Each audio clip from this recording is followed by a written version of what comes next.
বিসমিল্লাহির রহমানির রহিম। আসসালামু আলাইকুম ওয়া রাহমাতুল্লাহি ওয়া বারাকাতুহু। আশা করি মহান আল্লাহ রাব্বুল আলামিনের অশেষ রহমতে আপনারা সকলেই ভালো আছেন। 10 প্রকারের নারীকে আল্লাহ রাব্বুল আলামিন খুবই ভালোবাসেন। প্রিয় বোনেরা, অবশ্যই ভিডিওটি শেষ পর্যন্ত দেখবেন। 1. মাফকারী মহিলা। রাসূল সাল্লাল্লাহু আলাইহি ওয়াসাল্লাম ইরশাদ করেছেন, আল্লাহ রাব্বুল আলামিন এমন ধরনের নারীদেরকে খুবই ভালোবাসেন যারা নিজেদের রাগ এবং ক্রোধকে হজম করে নিতে পারে এবং এর সঙ্গে সঙ্গে অন্যজনের ভুলকে মাফ করে দেয়, কেননা আল্লাহ সুবহানাহু ওয়া তাআলা মাফকারীদেরকে খুবই পছন্দ করে থাকে এবং তাদেরকে খুবই ভালোবাসে। 2. সবুরকারী মহিলা।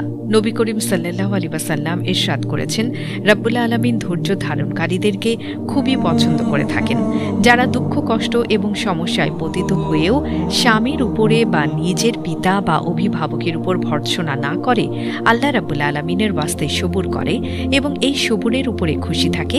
আল্লাহ রাব্বুল আলামিন সেই সকল নারীদেরকে খুবই ভালোবাসেন। 3. তওবাকারী নারী। নবী করিম সাল্লাল্লাহু আলাইহি ওয়াসাল্লাম ইরশাদ করেছেন, আল্লাহ রাব্বুল আলামিন তাদেরকেও মহব্বত করে থাকেন যে নারী তওবা করে নেয়, অর্থাৎ যে সমস্ত মহিলারা আল্লাহর কাছে তওবা করে ইস্তেগফার পড়তে থাকে। আল্লাহ সুবহানাহু ওয়া তাআলা এমন ধরনের মহিলাদেরকে খুবই পছন্দ করেন। 4. পাক এবং পবিত্র থাকা মহিলা।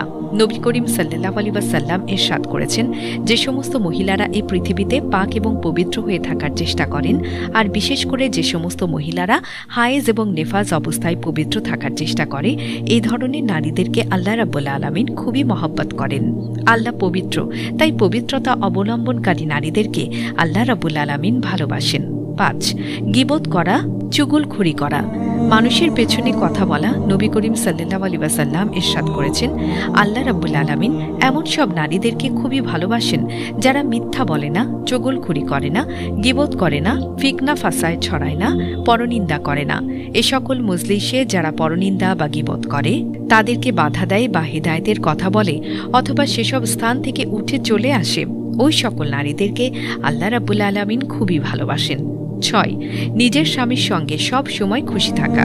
নবী করিম সাল্লাল্লাহু আলাইহি ওয়াসাল্লাম ইরশাদ করেছেন, যে সমস্ত মহিলারা তার স্বামীদের উপর রাজি খুশি থাকে, সে সমস্ত মহিলারা যদি ওই অবস্থায় ইন্তেকাল করে, তাহলে ওই ধরনের মহিলাদের উপর আল্লাহ রাব্বুল আলামিনের তরফ থেকে জান্নাত ওয়াজিব করে দেয়।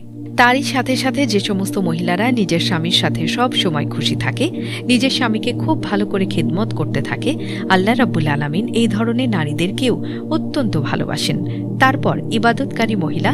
মুহাম্মদ রাসূলুল্লাহ সাল্লাল্লাহু আলাইহি ওয়াসাল্লাম ইরশাদ করেছেন যে সমস্ত পাক পবিত্র মহিলারা নামাজ রোজাতে নিজেদেরকে সব সময় নিয়োজিত রাখে, যারা নিজেদের স্বামীর খিদমত করে, এই সমস্ত নারীদের জন্য অজান্তে 8টি দরজা খোলা থাকে। এরপরে পরপুরুষের নজর থেকে নিজেকে হেফাজতকারী মহিলা।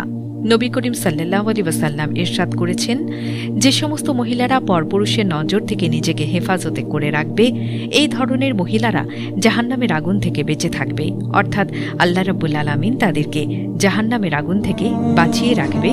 ঠিক এমনিভাবে যে সমস্ত মহিলারা গায়ে সুগন্ধি মেখে শরীরে নানা ভঙ্গি করে পরপুরুষদের আকর্ষণ করবে, তাহলে সে সমস্ত মহিলাদের উপর আল্লাহ রাব্বুল আলামিন নালক পাঠিয়ে থাকে। তারপর হুজুরে পাক সাল্লাল্লাহু আলাইহি ওয়াসাল্লাম স্বামীর বাধ্যগত স্ত্রীর কথা বলে। আল্লাহ সুবহানাহু ওয়া তাআলা এমন নারীদেরকে খুবই পছন্দ করেন যারা নিজের স্বামীর কথাকে মান্য করে, অর্থাৎ স্বামীর কথা মতো চলাফেরা করে, স্বামীর আনুগত্য পোষণ করেন। আল্লাহ রাব্বুল আলামিন তাদেরকে খুবই পছন্দ করেন। তবে এক্ষেত্রে কথা আছে, স্বামী যদি অন্যায় আবদার করে, স্বামী যদি অনাস্তিক কোনো আবদার করে, তাহলে সেই স্বামীর আনুগত্য হওয়া কোনোভাবেই প্রশংসনীয় কাজ হবে না। সর্বশেষ হুজুর একরাম সাল্লাল্লাহু আলাইহি ওয়াসাল্লাম পর্দার কথা বলেছেন। জান্নাতি মানুষজনের আল্লাহ দর্শন লাভের জন্য ভীষণ চেষ্টা থাকবে, সবাই চেষ্টা করবে আল্লাহ তাআলাকে নিজ চোখে দেখতে। কিন্তু যে নারীরা এই পৃথিবীতে পর্দারত অবস্থায় থাকবে, সেই সমস্ত নারীরা আল্লাহকে দেখার জন্য নিজের ইচ্ছে প্রকাশ করবেন। সুবহানাল্লাহ। আর সেই সমস্ত নারীদের সাথেই আল্লাহ রাব্বুল আলামিন সরাসরি সাক্ষাৎ করবেন, যারা এই দুনিয়ায় নিজের মুখকে পর্দার আড়ালে রেখেছে, পরপুরুষ থেকে নিজেকে হেফাজতে করেছে। সুবহানাল্লাহ। বন্ধুরা, আল্লাহ তাআলা দুনিয়াতে মানুষ প্রেরণ করেছেন শুধুমাত্র তার ইবাদতের জন্য। মানুষকে শ্রেষ্ঠত্ব দিয়েছেন সবকিছুর উপর। নারী পুরুষের মধ্যে পুরুষকেও নারীর উপর মর্যাদা দিয়েছেন। হযরত উম্মে সালমা রাদিয়াল্লাহু তাআলা আনহু একবার মহানবী সাল্লাল্লাহু আলাইহি ওয়াসাল্লামের কাছে অনুযোগ করে বললেন, পবিত্র কোরআনে পুরুষদের কথা যেভাবে এসেছে, নারীদের কথা সেভাবে আসে না কেন? তার এই কথার পরিপ্রেক্ষিতে আল্লাহ তাআলা সূরা আহজাবে পুরুষ ও নারীদের কথা স্বতন্ত্রভাবে উল্লেখ করে এই আয়াত অবতীর্ণ করেন।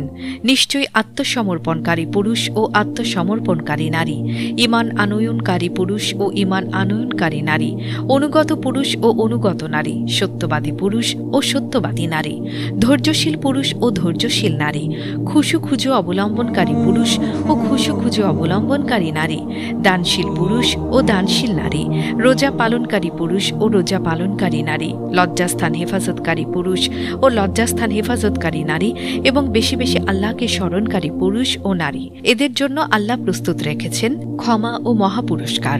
সূরা আহজাব ৩৫, জামিউল মাসানিদ ৭৭০৭। আয়াতে বর্ণিত সৌভাগ্যবান এই ১০ শ্রেণী নারী পুরুষের সংক্ষিপ্ত পরিচয় তুলে ধরা হল। আত্মসমর্পণকারী, যে নারী ও পুরুষ একমাত্র আল্লাহর একত্ববাদে বিশ্বাস করে এবং তার প্রতি জীবন সমর্পিত করে দেয়, নিজের জীবনকে প্রকৃত অর্থে একজন মুসলিম হিসেবে গড়ে তোলে। এতেই মানুষের পার্থিব ও অপার্থিব সব কল্যাণ। ঈমান আনয়নকারী, যে নারী ও পুরুষ একমাত্র আল্লাহর প্রতি ঈমান আনয়ন করে। ঈমানের যে ৩টি স্তর রয়েছে, অন্তরে বিশ্বাস করা, মুখে স্বীকৃতি দেয়া এবং কাজে পরিণত করা, এটা প্রকৃত ঈমানের দাবি। অনুগত, আল্লাহর আনুগত্য ও প্রার্থনায় যারা প্রশান্তি লাভ করে এবং যারা এ ব্যাপারে স্থির থাকে। সত্যবাদী, একজন মুমিন তার জীবনের সব কথা ও কাজে সততার পরিচয় দেবে। তার জীবনে মিথ্যার চর্চা থাকবে না, এমনকি হাসির ছলেও মিথ্যা বলবে না। ধৈর্যশীল, মুমিন বিপদ আপদ, দুশ্চিন্তা, পাপ পরিহার ও আল্লাহর আনুগত্যের ক্ষেত্রে ধৈর্যের পরিচয় দেবে। ধৈর্য মানুষের অন্তর আলোকিত করে এবং আল্লাহর সঙ্গে তার সম্পর্ক দৃঢ় করে। আল্লাহ ধৈর্যশীল বান্দাকে পছন্দ করেন। রাসূলুল্লাহ সাল্লাল্লাহু আলাইহি ওয়াসাল্লাম বলেন, আল্লাহ যখন কোনো সম্প্রদায়কে ভালোবাসেন, তাদের বিপদের মাধ্যমে পরীক্ষা করেন। তিরমিজি 2396। খুশু অবলম্বনকারী, যার আচার আচরণ, কথা ও কাজে বিনয় প্রকাশ পায়, মূলত সে আল্লাহর ভয়ে ভীত থাকে এবং পরকালের চিন্তা তাকে অহংকার ও দম্ভ প্রকাশ করতে দেয় না। দানশীল, অসহায় মানুষের জন্য যার অন্তর বিগলিত এবং যে তাদের প্রতি অনুগ্রহশীল। আল্লাহর সন্তুষ্টি লাভের জন্য সে তার সহায় সম্পদ ব্যয় করতে কুণ্ঠাবোধ করে না। রোজা পালনকারী, যে নারী ও পুরুষ আল্লাহর সন্তুষ্টির জন্য তার নির্দেশ মতে নির্ধারিত সময়ে বৈধ পানাহার ও যৌন মিলন পরিহার করে চলে। রোজা মানুষকে পাপ থেকে বিরত রাখে, তার মাধ্যমে আত্মনিয়ন্ত্রণ ও আল্লাহ ভীতি অর্জিত হয়। রোজার প্রতিদান আল্লাহর সন্তুষ্টি ও জান্নাত। লজ্জাস্থান হেফাজতকারী, যারা অন্যায় ও অবৈধ পন্থায় নিজের জৈবিক চাহিদা পূর্ণ করে না এবং যাদের দেহভঙ্গিতেও অশালীন ও অশ্লীলতা প্রকাশ পায় না। আল্লাহকে স্মরণকারী, যে নারী ও পুরুষ আল্লাহর স্মরণ ও ভালোবাসা দ্বারা নিজেদের অন্তর সজীব রাখে। আল্লাহর ইবাদত, জিকির, তিলাওয়াত, তাসবিহ পাঠ যার কাছে পরিবার, পরিজন ও সন্তান সন্ততির চেয়ে প্রিয় হবে। যে শুয়া, বসা ও চলন্ত অবস্থায় আল্লাহর জিকির ও তাসবিহ পাঠ করে। ইসলাম বিশ্বজনীন এক চিরন্তন ও শাশ্বত পূর্ণাঙ্গ জীবন ব্যবস্থা। ইসলামে রয়েছে নারীর সম্মান, মর্যাদা ও সকল অধিকারের স্বীকৃতি, রয়েছে তাদের সতীত্ব সুরক্ষা ও মর্যাদা প্রতিষ্ঠার জন্য ব্যাপক কর্মসূচি। তাদের সম্মান, মর্যাদা ও সতীত্ব অক্ষুণ্ণ রাখতেই ইসলাম তাদের উপর আরোপ করেছে হিজাব বা পর্দা পালনের বিধান।